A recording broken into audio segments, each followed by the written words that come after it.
Good morning friend. সকালবেলা উঠে দেখছি মা কিছু খড় ছাতা যেটা বলে সেটা নিয়ে এসছে। তাই সেটা দেখলাম, বেশ ভালো লাগলো, খেতে তো দারুণ লাগে। তো সকালবেলা তারপরে উঠে আমি কিছু ড্রাই ফ্রুট খেয়ে নিলাম। খেয়ে নেওয়ার পর পাকা রাস্তায় চলে এসেছি, ব্যাংকে টাকা তুলে নিয়ে যে দাঁড়িয়ে পড়েছি দেখতে পাচ্ছ বৃষ্টির মধ্যে। আর এই যে বোনগুলো স্কুলে যাবে বলে তারাও আটকে পড়েছে, বৃষ্টি হচ্ছে বলে গাড়ি আসেনি। আর এই বৃষ্টির মধ্যে রাস্তায় জল জমলে খুব ঘাঁটতে ভালো লাগে। তো আমি বাড়িতে এসে একটু ঘাঁটছিলাম, তারপরে আমি গিয়ে টিফিন করে নিলাম। আজকে টিফিনে ছিল আলু সেদ্ধ মাখা, মুড়ি, চানাচুর, পেঁয়াজ আর লঙ্কা। তারপরে দুপুরবেলা আমি স্নান টান সেরে কমপ্লিট হয়ে বসে পড়লাম খেতে।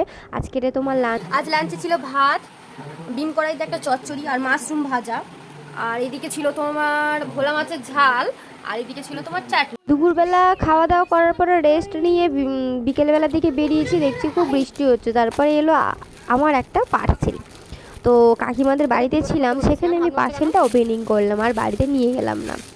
তো পার্সেলে ছিল একটা ব্লাউজ অর্ডার দিয়েছিলাম, সেটাই ওখান থেকে আমি পার্সেলটাও নিয়ে নিলাম। আর তোমাদের আমার ভিডিও কেমন লাগে অবশ্যই কমেন্ট করো, আর এই সব দিক থেকে একটু পাশে থাকলে তবেই তো এগোবো না। তা যাই হোক, বিকেলবেলা পার্সেল আরে সব কমপ্লিট করে আবার রেডি হয়ে আমি বেরিয়ে পড়লাম একটু কেনাকাটি করতে। আমি আর মা দুজন মিলে গেলাম। তা টোটো ধরে নিয়েছি দেখতে পাচ্ছ, আর আমাদের মন্তব্যের দিকে আমরা ফাইনালি চলেও এসেছি।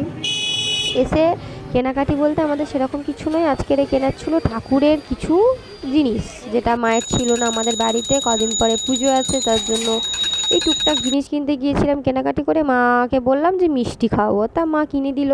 মিষ্টি কিনে নিয়ে তারপরে বাপি যেহেতু পুজো দেবে, বাপির জন্য কিছু কিনতে হবে, তা চলে গেলাম আমরা জামা কাপড় দোকানে।